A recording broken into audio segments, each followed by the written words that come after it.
here, and then tomorrow we'll be on campus as usual. So immediately I want to thank everybody who was involved in this. I Googled these pictures this morning, and this is what I found. So Sean and Stefan, our postdocs at the BCTP, they helped me organize every aspect of this.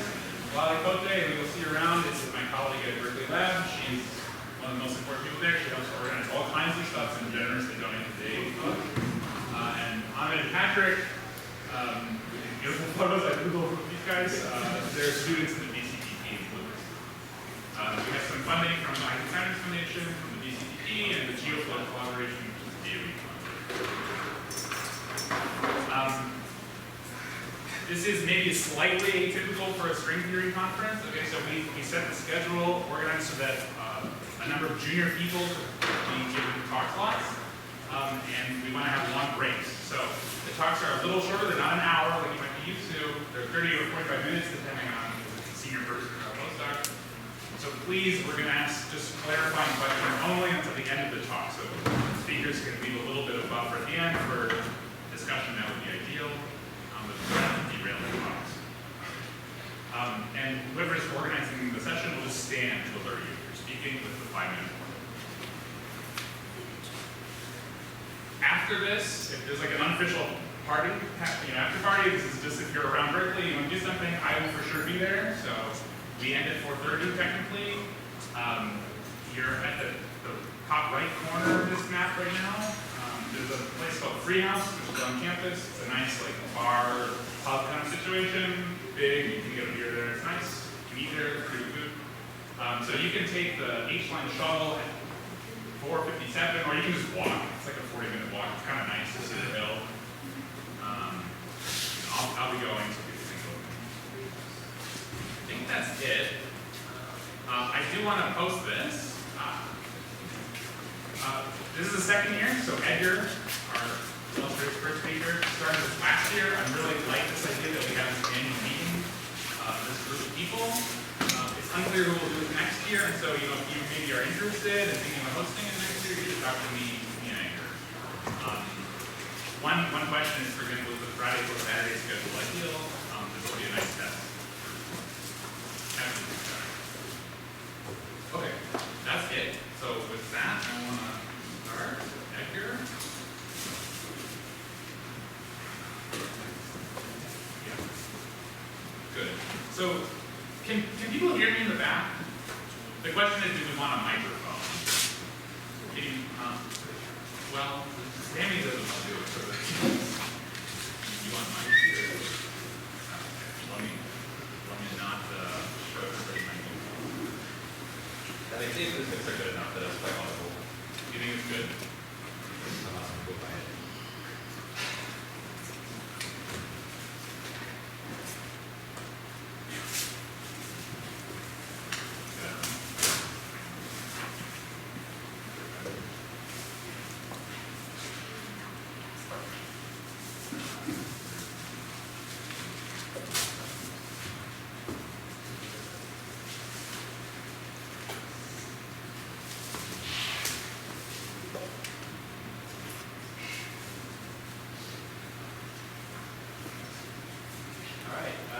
Thanks, Daniel and everyone else who organized this.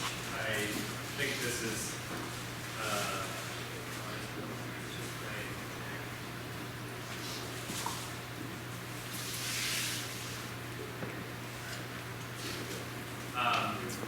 I personally had a lot of fun at this. I had a lot of fun last year. I'm sure this year will also be a lot of fun, so thanks everybody for coming. I took the organizers a bit seriously. Their word, they asked me to talk about cosmology, so I'm going to talk about cosmology, but this subject, in particular the conformal boundary conditions part, is a very rich subject, okay? I don't want you to leave with the impression that it has something specifically or only to do with cosmology. That's just the aspect of the problem that I'm kind of going to highlight as we go along. But I hope by the end you'll agree it's a fun and interesting subject. And what I'm going to talk about is work with postdocs, Bachelor Bani Hashemi, who's here, and Edgar Shaghoulian, who's here, and also work in progress with those same people, plus Urosh Alaman, who's here. here, so feel free to button up any questions you might have.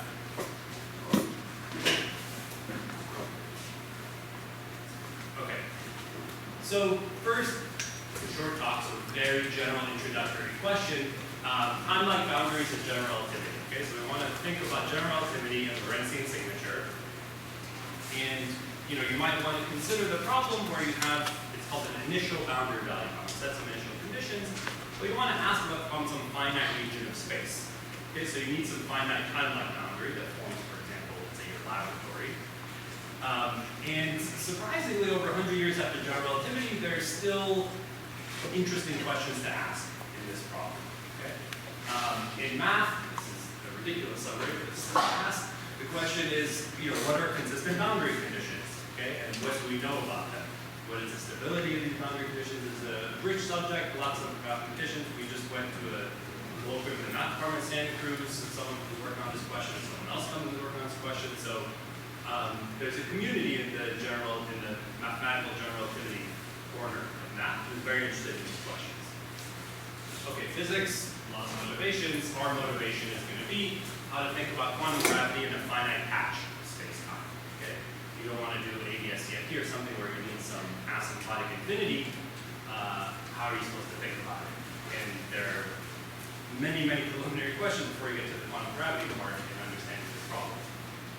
And the motivation is to do, quasi-local physics, both in practice and in principle.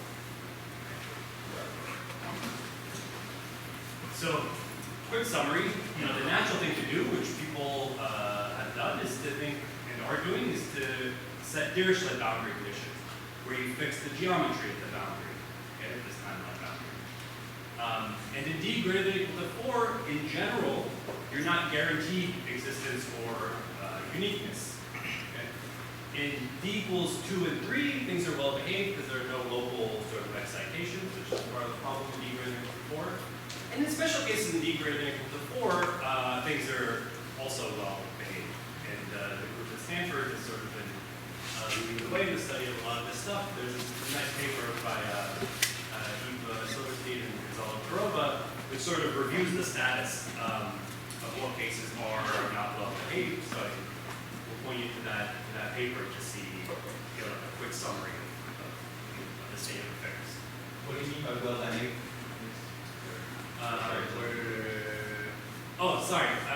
Meaning the existence or uniqueness that's not guaranteed is no longer an issue. Okay, so but it's not saying anything about stability or anything like that. I was not saying anything about that. Thanks for that question. Okay, so an alternative one can explore, which is what I explore in this talk, is what's called conformal boundary conditions. And I'm going to use the DBC and CBC shorthands for Dirichlet and conformal boundary conditions. And this thing fixes the conformal class of the metric and the trace of the intrinsic curvature K. Okay, this was first analyzed by York, who was a total beast, by the way. If you look at the papers from the 70s and 80s, he was like, I don't know, it somehow seemed light years ahead. You can still read it today. It's almost basically in today's language. It's quite impressive work. So anyway, York studied this a lot then, and Michael Anderson, the mathematician, has been studying it a lot in the past couple decades now. And the exciting results for the math community is that these boundary conditions are elliptic in Euclidean signature, and they're conjectured, and my understanding is that this is being actively worked on right now, to be hyperbolic in Lorentzian signature. I'm going to focus on Euclidean signature in this talk. I'm not really going to say anything about Lorentzian signature. That's the rough summary. Yeah. With the usual idea of boundary conditions fall under the second. I think most people will tell you they fall under the first, but I think they sort of fall under the second. Okay, so let me give a little bit more motivation, and motivation is extensivity of entropy. Okay, so the most basic sort of motivation for holography is to think of the area law scaling of black hole entropy. Okay, if you look at papers, there are lots of other motivations for holography, but this is the sort of simplest to try to understand or communicate. And it's just the geometric fact that area is volume in one lower dimension. Okay? And while that seems like super compelling, I'm like, of course, so I put like some local theory that has degrees of freedom, like a, let's say, local QFT, then I'll get entropy right. It's actually very hard to operationalize this. Okay? It works really well for ADS black holes at high temperature. You can get like a very slight extension of this by invoking some concepts from centrosymmetry, which is something they worked on a while ago. But it doesn't really work beyond that. In particular, it does not work for flat space black holes. Okay, how you transmute this area while scaling of the entropy into some extensive scaling of the boundary theory is very difficult. Okay, to make things precise, or to try to make them precise, let's introduce now boundary. And like I said, I'm just going to be thinking in Euclidean signature. So we're doing like Euclidean, thinking about Euclidean gravity and all that kind of stuff. But as soon as you introduce a boundary, whether you do Dirichlet boundary conditions or conformal boundary conditions, the structure looks like the AES problem. Okay, you now have two black hole solutions once you fix temperature. There's a large stable one and a small unstable one. There's also just hot flat space, which is like the hot ADS, the thermal gas in ADS. But there are two black hole solutions, and it mimics the ADS concept, which was worked out by York 50 years ago. And to me, the very, very exciting thing, which was worked out in this paper by Anino Escalante and Vanira, is that if you use conformal boundary conditions in this problem, you'll recover an extensive high temperature entropy, even for these flat space black holes. Okay, that's what they studied. The other references that I put are for somewhat similar analyses in ADS3, that's a paper by Coleman and Xian, and also in de Sitter space by, again, the same set of authors, Anino Escalante and Vanira. But the extensivity of the entropy at high temperature seems to be a generic result from placing these conformal boundary conditions. So that's, I think, what got us pretty excited about trying to analyze this problem. So let's do a little bit of quick variational stuff to understanding boundary conditions. There's the Einstein-Hilbert action with a cosmological constant. I'll set it to 0 pretty soon and then bring it back towards the end of the talk. And then I put the Gibbons-Hawking-York term, but I left the coefficient arbitrary. I just put a factor alpha there, okay, because I want to fix it soon. And then you consider its variation. I've written it in a slightly funny way so that we can think about both Dirichlet boundary condition and conformal boundary condition simultaneously. H tilde is something called the conformal metric. Okay, it's unique in a given conformal class. So if you want to fix the conformal class of metrics, you can fix that guy. All right. So the reason why I put dot dot dot for the thing multiplying the variation of the conformal metric is that whether you fix Dirichlet boundary conditions or conformal boundary conditions, that term's going to go away. Okay, you can forget about it. So we just focus on the next two terms. Let's think about Dirichlet boundary conditions. That fixes the metric, so the delta H mu nu term vanishes. But you're left with a delta K term, and that's how you fix alpha to be 1. Okay, that's why you have the Gibbons-Hawking-York term, is to cancel that delta K variation, to have a consistent variation. There's also a term that is in the bulk proportion to the equations of motion, which I've left off. This is not a thing I wrote. But you notice that you can do something else. Instead of doing Dirichlet, you can fix conformal boundary conditions, which fix H tilde, and they fix K, which is the trace of the extrinsic curvature. Then you're left over with that delta H mu nu term, but the coefficient has a 1 minus alpha times d. So if you fix alpha to 1 over d, that term goes away as well. Okay? So if you want to use conformal boundary conditions, you can use the same, almost the same boundary action as the Gibbons-Hawking-York term, but instead of alpha being set to 1, it's set to 1 over d. And my conventions here are little d is the number of boundary dimensions. Space-time boundary dimensions.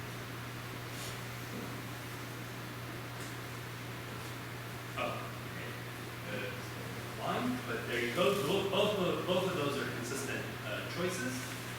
And you can also read off from these variations that trace K is conjugate to the volume density root H. And I'm going to assume in this talk that they're constant. They have no space-time dependence. Okay? That's right, by constant. You can conjugate the radial symmetry. Yes.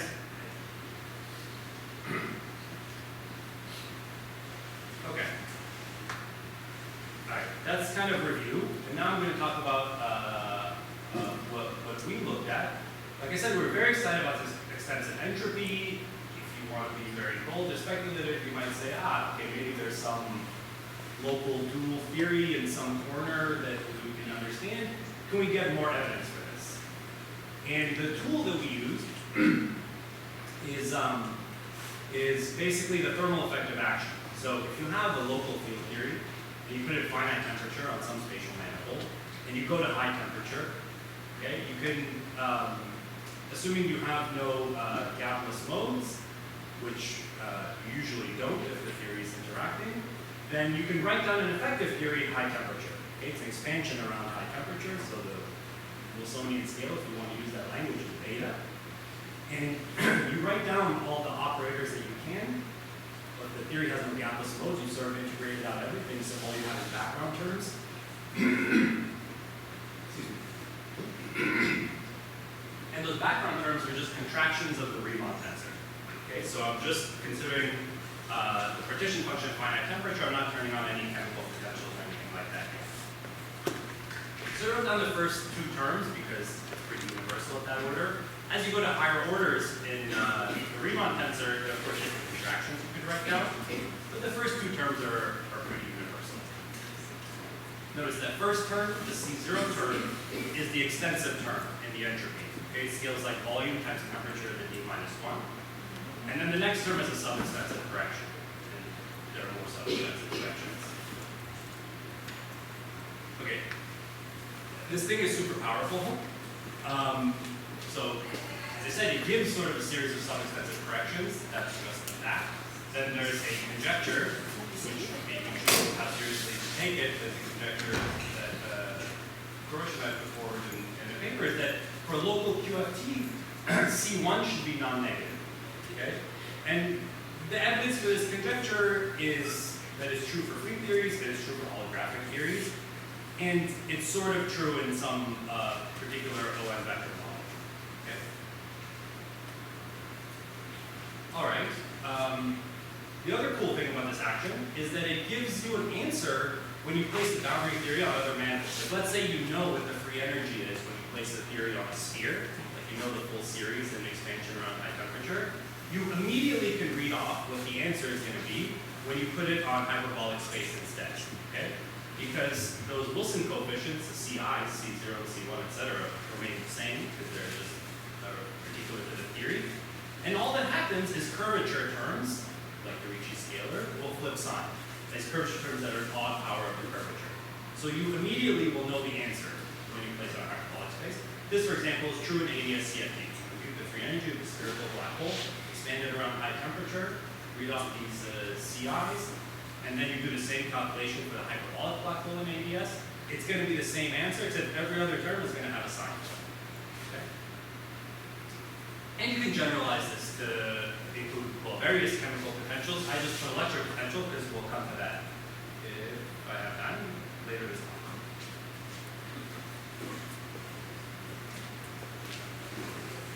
Okay, let's now fix the lambda equals 0. Okay, so we're going to be doing effectively flat space physics. And let's do a sort of spherical slicing of flat space. All right. So what's our boundary data? Well, our boundary metric, I'm going to write in this form. There's some overall factor of lambda squared. That's like the conformal mode or the God mode. That thing is not fixed.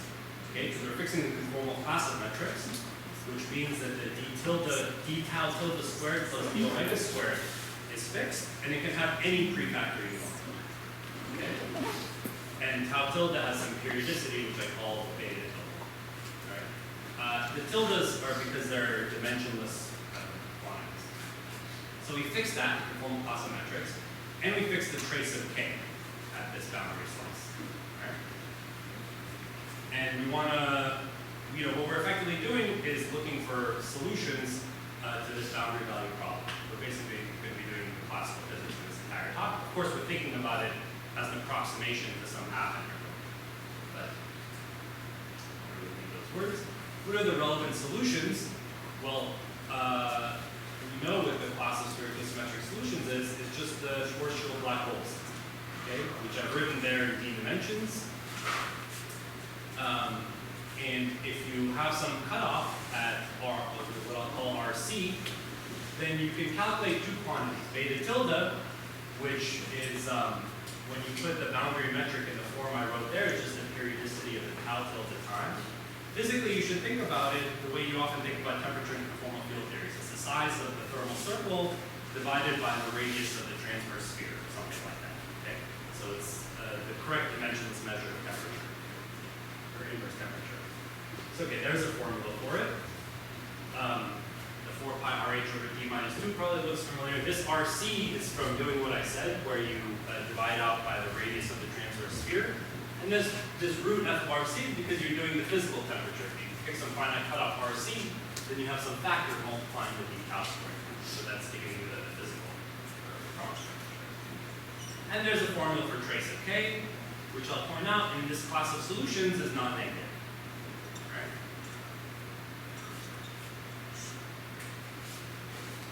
There are three solutions to this boundary value problem. Like I said before, there's a large black hole, there's a small black hole, and there's a hot flat space. There's a transition between the large black hole and hot flat space as worked out by York. It's just like the Hawking page transition. It happens at that inverse temperature. And there exists a minimum temperature. Okay, so physically you should think about it as you have some flat space geometry, you have some finite cutoff. The large black hole is when the sort of radius, the horizon radius of the black hole is comparable to the cutoff. The small one is when it doesn't scale with the cutoff. And the temperature is basically infinite in the two extremes. As you know, very, very small Schwarzschild black holes, the temperature goes to infinity. They tend to cool off as they get big, but when you have a finite cutoff, it's different. It cools off and then it gets hot again as it approaches the cutoff, and that's why there's a minimum temperature, or a max. I'm just curious, did you work through the control boundary condition, or does it just not matter? It just doesn't matter, yeah. It stays out? Yeah, no, he didn't do the control boundary. Just want to ask, the small black hole is always abdominal, like in the Yeah, I can make it. Very simply.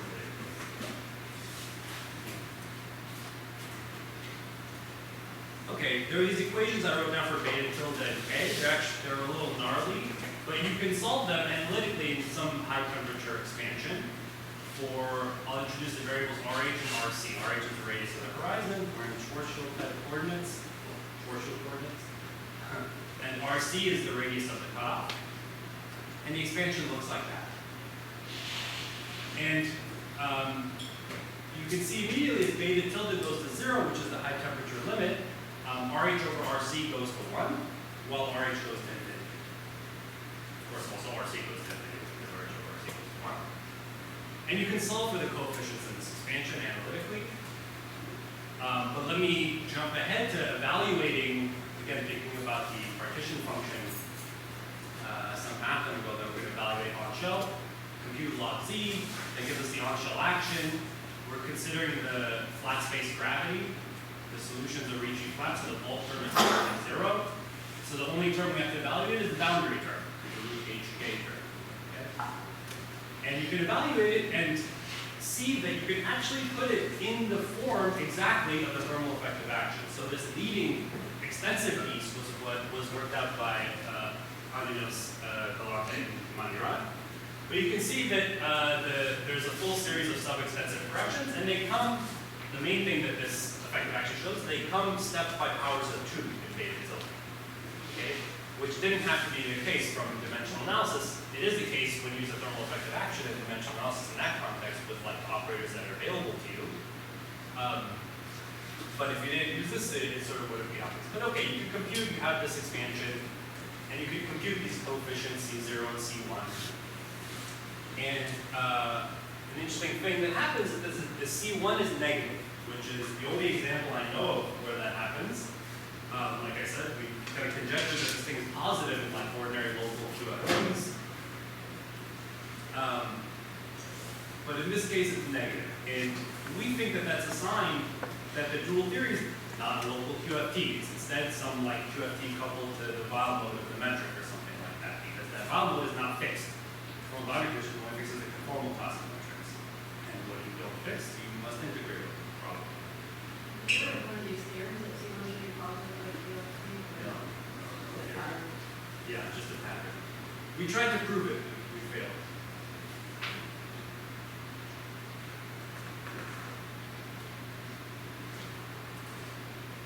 Okay, so that's the story on spherical slicing, but you might, if you've not done flat-based physics, immediately start to worry, how are we going to get an answer if we put the boundary theory on hyperbolic space? Okay? There are no hyperbolic black holes in flat space that we usually speak about.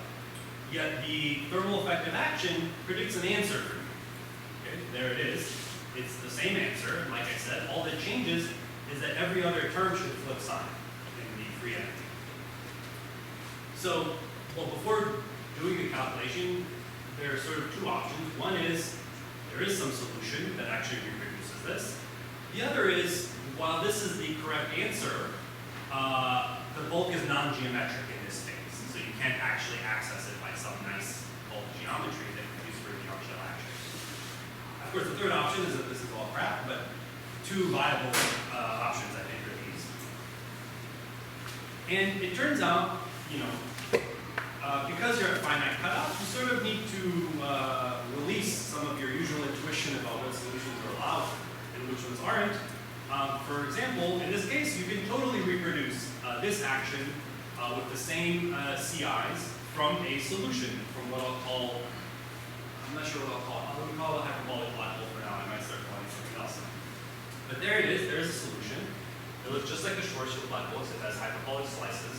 There's the blackening factor. And if you use a solution and compute as before, you see that at high temperature you have a similar sort of thing, RH of RC goes to 1 with RH goes to infinity, and you reproduce exactly this on-shell action. So there's no only just a singular path for boundary.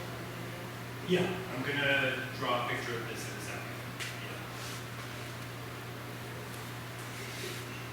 Okay, there it is. You can ask, well, what the hell is the solution that I'm talking about? It's hyperbolic black hole flat space. And the way I like to think about it, well, the way of just getting this solution, is you start off with the hyperbolic black hole in ADS. Okay? The hyperbolic black hole in ADS is funny because as soon as its mass becomes negative, it has two horizons. Okay? So what I've drawn is the pendulum diagram for the hyperbolic black hole in ADS with the two horizons, R plus and R minus.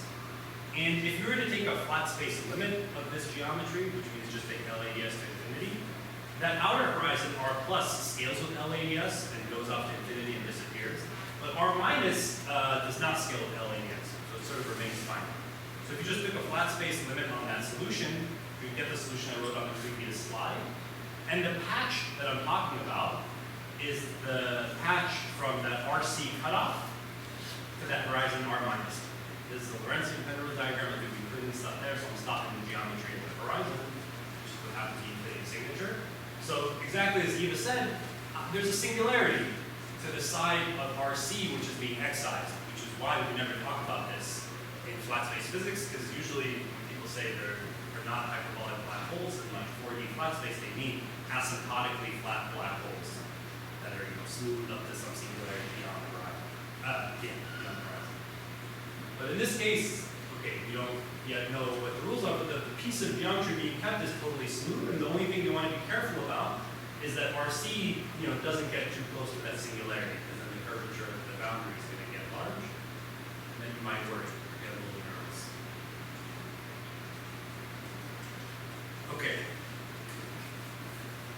Two other things to point out. The outer bifurcate horizon is a maxi-min surface, which is, you know, has a long history, by now long history in ADS-CFT and being a good surface for computing things like entanglement entropies.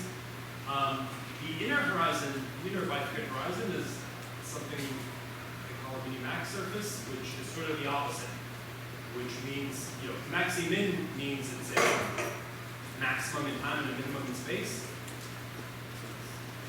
Well, it refers to some procedure, but that's effectively what it means. And mini-max means the opposite. It's a maximum in space and a minimum in time. It's like the, you know, in global de Sitter, it's like the horizon at the center. It kind of shrinks to minimum size and it expands again. The inner horizon is a bit like that. Okay? So this is the part where I'm going to start saying things about cosmology or cosmic horizons. This horizon is a bit more like a cosmic horizon, especially if you think about it from the perspective of the patch of blue geometry that's being kept there. Okay?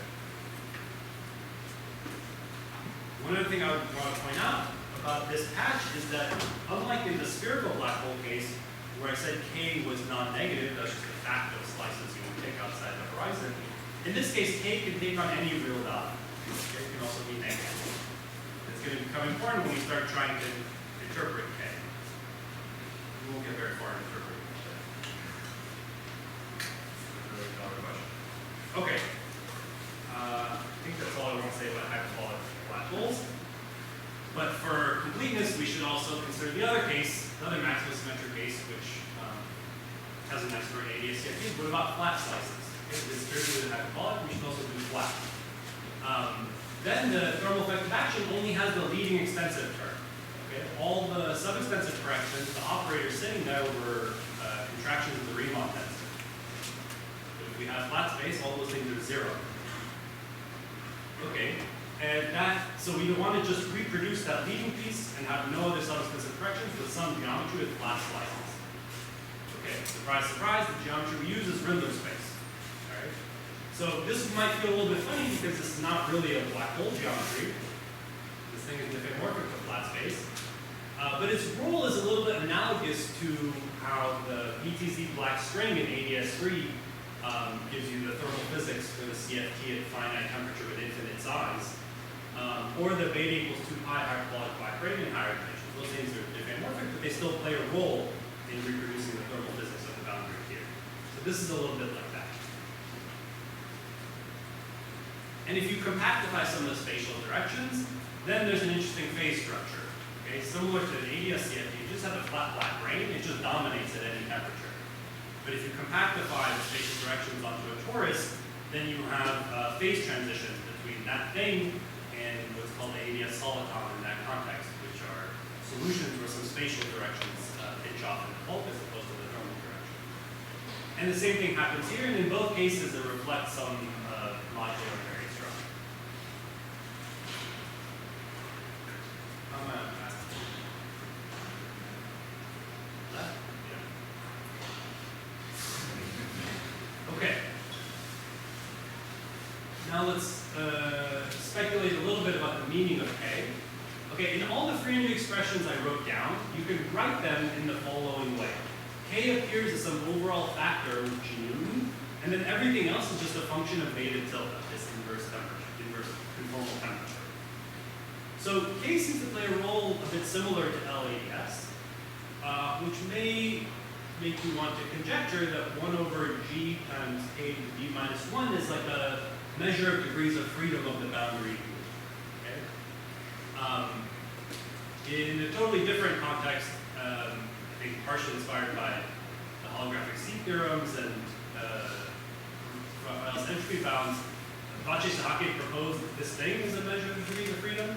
And in the context of the holographic C theorem, it is actually the holographic C quantity. That thing is just effectively K. And this is some dimensionless normalized version of it. So that seems to be the natural guess of what this thing K is.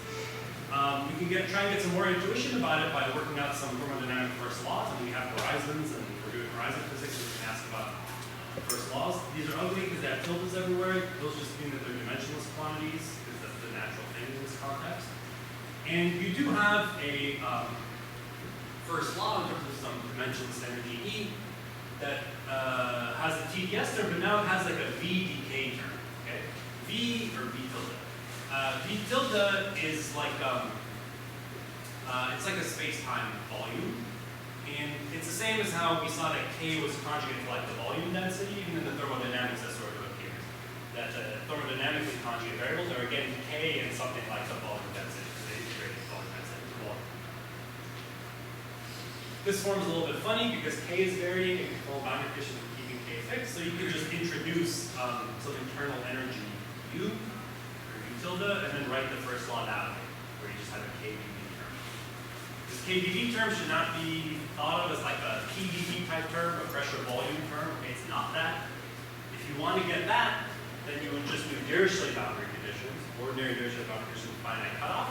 And that thing will naturally spit out for you a PdV term, where the P, the pressure, is just the spatial trace of the stress tensor, and V is the ordinary spatial volume of the boundary. Okay, so if you want an ordinary PdV term, that's your guy. Over here, we have instead this funny term, which is almost like a, I don't know, space-time AP, I don't know what to call it, but that's just how it appears. The notion of energy at the bottom of the groundwork energy, what is it for being Oh, so it's E times RC, where E is just the ground area. So it's just the dimensions. even though it's a different groundwork? Yeah, thank you. Yeah, it's yeah. So there's Brown-York energy, which you integrate up the Brown-York stress tensor. You could also consider a quote Brown-York stress tensor where you're varying, first of all, this slightly different action, and you can vary it either with respect to the ordinary metric or the conformal metric. Now I don't remember which one this E is, if it's varied with respect to the conformal metric. Ordinary metric. Yeah. Okay, so variation with respect to the ordinary metric, thank you. But of this slightly different action. We still have some like temperatures. Great question. And we'll get to that later. Great question. That's one of, to me, kind of their boards of it. But in this case, it turns out to be somewhat interesting. Okay, let's try and get some more intuition for the meaning of K. Okay, talk about degrees of freedom. A natural thing to compute is the sphere partition function. This, to me, is kind of a funny calculation because you compute it by doing like high school thing. You just write flat space and polar coordinates, and then you, well, spherical coordinates. The formulas are very simple, and you get some quantity, which doesn't really give you too much insight.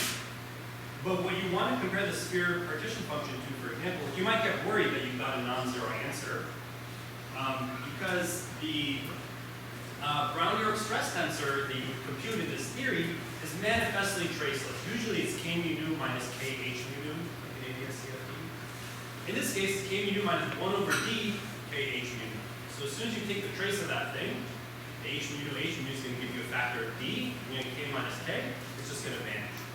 Okay, so conformal boundary conditions give you just a manifestly automatically traceless stress tensor reflecting the conformal structure of the thing. And you want to make sure there's a basic formula that people often do RG analyses, right? Which is that the derivative of the free energy with respect to the radius of the sphere is proportional to the traceless stress tensor, the integrated traceless stress tensor. Okay, this is the thing that's generating the flow. And this is a little funny because the trace is 0, but we have a log C that's not 0, and it sort of depends on where this cutoff is. But to see that this thing agrees, you have to interpret this derivative as being taken at a fixed K. Okay, because that's how the Brown-York stress tensor was calculated. And once you do that, that derivative vanishes, even though log C is non-zero. Because if you change the radius, the only way to do that is to change rho C. Rho C is that thing in the trace K formula. But if you change rho C, then you change trace K. Okay, so all that to say, the two things agree, and there doesn't seem to be a natural anomaly you can produce in this context.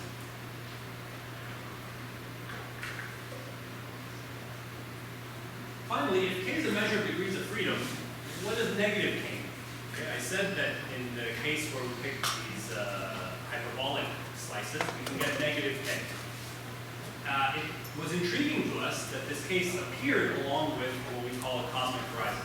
I'm calling the inside horizon of the black hole like the cosmic horizon. And even though the context is totally different, we can try and kind of compare this to the DSCFT context, where sometimes the interpretation of the boundary theory there is a theory with a negative number of degrees of freedom. Yeah? So does the same interpretation do you require K to be constant along your surface? Or do similar expressions hold even if K is varying? So here I was requiring K to be constant, that's why I think this kind of very natural slice. Similar expression, if you want, yeah, you can work out the more general case. You'll still get that the trace is 0 and the logarithmic derivative of the free energy is going to vanish and be consistent with that. So that's still going to be. Like for example, let's say I have a surface where it becomes flat at some point, so K is 0.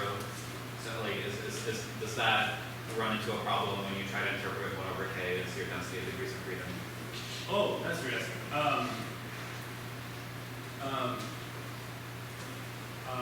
I don't think you won't, if you're asking if there'll still be a 1 over k, will it blow up? Usually no.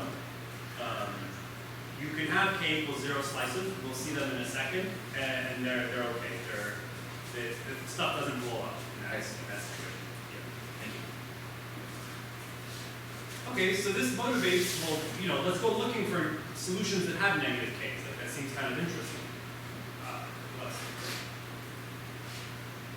To do that, we're going to kind of stop for a second and generalize our thermal effective action, which is the tool we're using, by turning on angular and electric potentials in the boundary case. You can think about this purely in bulk language. It just means you're turning on charge and rotation for the relevant solution.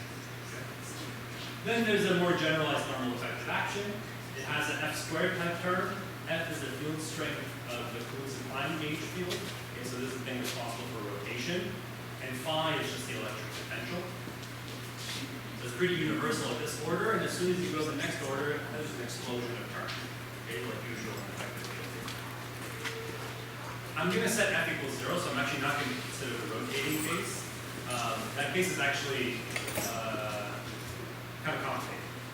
I'll return to it for a second about time. So I'm just going to turn on electric charge.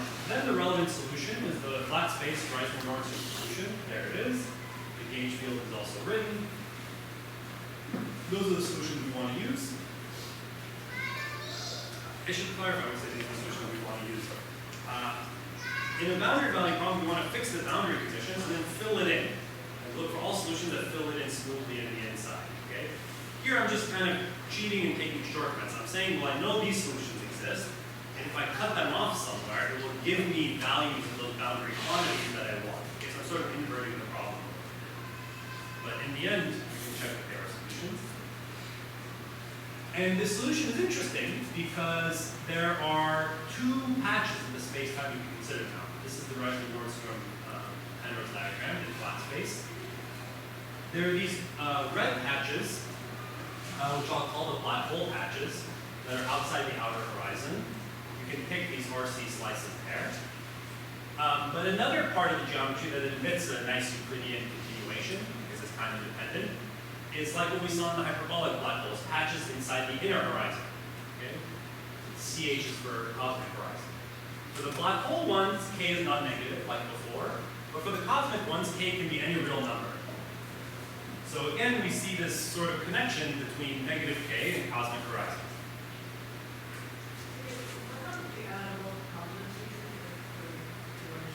I'm not going to, that case, yeah, is messier. I'm not really going to talk about it. We can talk about it, but,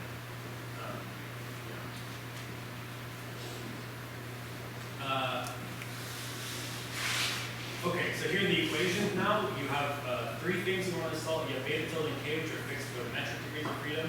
Phi tilde is some dimensionless electric potential. You've introduced a gauge field, so you need to pick boundary conditions for it. And it's an interesting question to ask what sorts of boundary conditions for matter, or this gauge field, are like play nicely with the conformal boundary conditions for the metric. We just did the ordinary Dirichlet boundary conditions, which are a little subtle in this context, but not so bad. And the plus minus signs are just for whether your solution is a black hole one or a cosmic one. Okay? Red or blue. Okay, the full solution space is kind of wild. The number, common number, is indicating how many black hole and how many cosmic solutions there are for a given beta tilde and a given phi tilde k. The solutions only really care about the combination phi tilde k. The first number is the number of black holes, and the second number is the number of cosmic horizons. Okay? So at any temperature, if you go high enough in phi tilde k, you lose the horizon solutions. The beige is just the hot flat space, basically. But then there's this interesting structure, and if you zoom in, there's this crazy little corner, we don't know why it's there, this crazy little corner where you have three black hole solutions, given a set of boundary data. But this is just mapping all the solutions. And notice for negative phi tilde k, which you should interpret as just negative k, you only have the cosmic. That's the big blue 0, 1. The actual phase structure, so the dominant solutions, look something like this. You have a black hole solution at small electric potential, which makes sense because as electric potential goes to zero, you should recover the ordinary Schwarzschild analysis. But as you increase it, there's a phase transition indicated by the white line, where you flip over to a cosmic solution. And in fact, the thing that we found super interesting is that these cosmic solutions, the blue patch, are important to reproduce the results of the thermal effective action for electric potentials which are order 1 or higher. Okay, so you might worry about these cosmic solutions. There are regions inside the inner horizon. You know, we're talking, well, the inner horizon is unstable. Regions beyond it are probably like fairyland. Why are you talking about it? Well, there are 2 things to say to that. A, in this case, you need those solutions to reproduce predictions of the thermal effective action. And B, like I said, this is a bit of an analogy.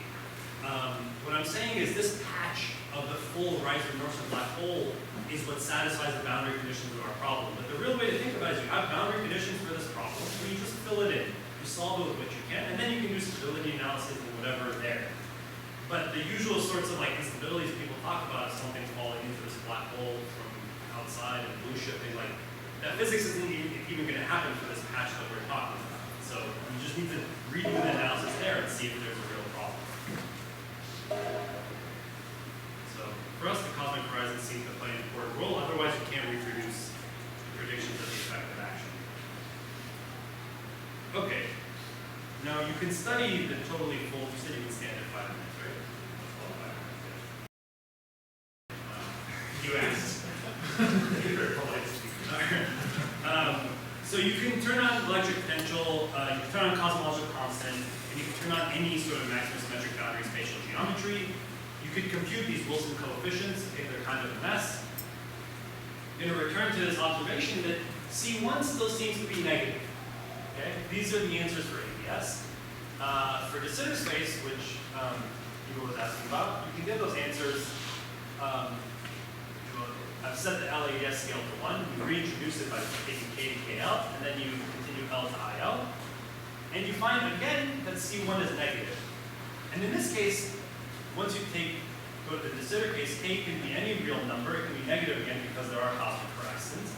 And then C1 still remains negative for all real K, and it basically saturates at 0. Like it kind of stops itself from going positive. So there seems to be a real pressure in this case to keep C1 negative. I think it's related to the fact that that's the coefficient of the Einstein-Hilbert term, the Ricci scalar term. And if your theory's a theory of some sort of gravity, has some amount of gravity, this sign of C1 is the good sign, such that stuff is stable. So it might be related to that. And then you could recover the flat space answers by taking L10. Okay, I'm almost done. Someone asked the very good question about counter terms. So in ADS-CFT, we usually put in holographic counter terms to regularize the action. Okay? Of course, at finite cutoff, you don't need these things. Finite cutoff, everything is finite, so you don't need counter terms. And in fact, if you're using conformal boundary conditions, these would violate your variational principle. Okay? If you added a cosmological constant counter term, which is like the very first thing we do in ADS-CFT, consider the variation of that, you're going to have a delta H mu term, which is by varying root H. Okay, conformal boundary conditions are not going to set that to 0. So in fact, you can't add the usual terms that you're used to. Okay? Okay, but saying a finite cutoff, they're finite, that's a bit of a cheat. You might want something that in a limit, at least in the ADS problem, goes back to ordinary ADS-CFT. Before we get there, in the high temperature limit, when beta tilde goes to 0, remember RH and RC go to infinity. So you might expect divergences to occur there, because the cutoff's going to infinity. But the only divergences we saw are the usual thermodynamic ones, the ones that are 1 over beta tilde to the D-1, 1 over beta tilde to the D-3. You want those there. You don't want to get rid of those even if you could, because those are reflecting the extensivity of the theory, the locality of the theory in that limit. Okay, but what if you take K to D? So why am I taking K to D? K equals D is actually the value that's showing the curvature at ADS infinity. Okay, so that's the limit you would take if you want to land on the usual ADS-CFT problem. And this case is very interesting. You just get a single divergence that goes as the cutoff to the D-2. So if you've done like a bazillion of these like fringe calculations in ADS, you'll know that you start off with two divergences, an RC to the D divergence and an RC to the D minus 2 divergence. Okay?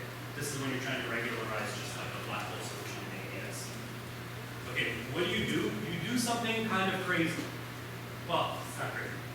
You put in a cosmological constant counter term to kill the RC to the D divergence, and that introduces for you a large number of other divergences. It introduces RC to D minus 2, RC to D minus 4, RC to D minus 6. As you go up in dimension, it just introduces for you a whole bunch of counter terms. And then you're just chasing your tail, adding more and more of these counter terms to cancel the counter terms that you add. Okay? So it's kind of a wild thing. In this case, well, you can't add counter terms. You have the single divergence, which we haven't understood yet, why this one is there. Conformal boundary conditions magically kills for you the leading RC to the D divergence. That's not there at all. So you don't even need the cosmological constant counter term. Okay? So all that's left is a single divergence. We're either going to get rid of it or figure out what it means. And the other very surprising thing is that in even dimensions in ADS, because of the conformal anomaly, there's this finite term that often sits there in the free energy calculation. Okay? And when you calculate it, every single counter term you wrote down affects that finite term. So if you're doing D equals 50 ADS, you have like 25 counter terms. Okay? And every single one of them influences that finite number. With conformal boundary conditions, you get exactly that same finite number without any of these counter terms. Okay? We also don't understand why that happens. We're thinking about that. But recently we've kind of gotten interested in just rephrasing, put it in quotes and I'm sure it's rephrasing, ADS-CFT is just a purely conformal boundary condition kind of problem. Okay. Right on. I think. Yeah. So if K is exactly D, Yeah. it seems like you have some sort of like critical radius for a sphere where the boundary conditions become rather nice. Am I understanding that correctly? Boundary conditions become that. And that's just the value where the sphere goes out to ADS infinity. It goes to the conformal boundary of ADS. I see. Yeah. So, So I'm trying to like land back on the ADS-CFT problem by taking that. where K goes to D. Yeah. Understood, thank you. Okay, so a bit of summary. These conformal boundary conditions seem to corroborate all the predictions of thermal effective field theory, which comes from considering just a local QFT at high temperature. It has the sub-extensive corrections at the right powers. It can give you the predictions on curved manifolds, which brings the most non-trivial thing, and it's consistent with determining non-electric potentials. We think of this as a possible way to think about holography in more general space-times.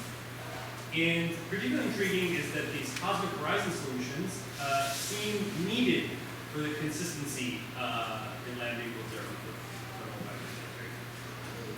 And a couple of future directions, I set the angular potential to 0 because I didn't want to consider rotating black holes because they're messy. But Bethel and Kurosh are currently thinking about whether this can be calculated. There are some solutions that were worked out by Toby Weissman. Right? Yeah. Adam Gishman, Toby Weissman? Yeah. Oh, is it? Okay. Yeah, so they have some solutions to exactly this problem, the conformal boundary condition problem, and there's a rotating black hole, and it's not the curved black hole. That's not the one you want to use, because you can't take a slice of the curved black hole that has like a constant trace K and fixed conformal class that's like that has conformal to S1 across the sphere. Okay, so you need some other solution, and it doesn't violate any uniqueness terms because again you're at finite cutoffs, so those are all. There are other solutions which are not currently used. It's an interesting problem. We're also thinking about JT gravity with these sorts of conformal boundary conditions. That seems to be somewhat interesting. You can try and make this particularly sharp in ADS-3.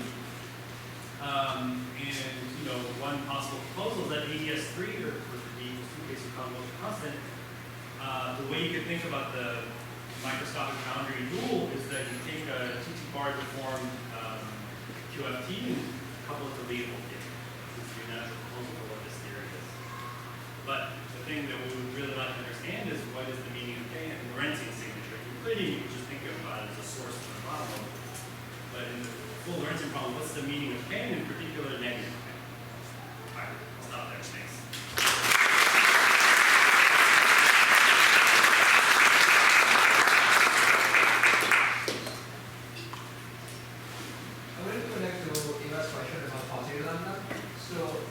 example, I could think of, instead of rising nostrum, there are these regular black hole solutions where the interior is basically this either. So what are the obstacles to trying to do something like that? Even inspired the black hole solutions, they seem to have sliders that are basically like this either. So it's similar to having a positive module constant. Is there an obstacle to trying to use a single structure to get a positive module constant? No, there's no, I only left out positive cosmological constant because I didn't really have much time. But no, you can work out the problem for positive cosmological constant. Generally, it's a little hard to make sure you mapped out the full space of solutions. So something I should have said is that like, with these boundary conditions, there might be some other solution we haven't seen that like dominates the phase diagram. We just hadn't thought about it. We'd be surprised because at least at high temperature, we have like a good understanding of what the thermal effective action predicts and we reproduced it. So for positive cosmological constant, yeah, the space of solutions, I mean, the ones that we've looked at are the sort of usual ones. You have the de Sitter-Schwarzschild or charged de Sitter-Schwarzschild, and those all contribute to this basic problem. I don't think any of these funnier solutions will dominate over those, again, because those give you like nice things that are consistent with thermal effective action. But in general, it's hard to know what the full space of solution is, because you can't use the usual uniqueness theorems, which rely on asymptotic blankness. There's no asymptotic anythingness, because it's finite cutoff here. So it's hard to know what the full view of solution is. But using the standard ones, you seem to get answers that are Sorry, so to keep this reasonably on time, I would suggest if galleries are around here, maybe she can get set up for the next box. And then maybe one more question. Yes, so if I miss this, but what do you do at the boundary theory to get the conformal boundary conditions in the problem? Do you take some conformals of the test and determine them? probably no. We don't know. That's kind of tied up to like how to formulate what the boundary theory is.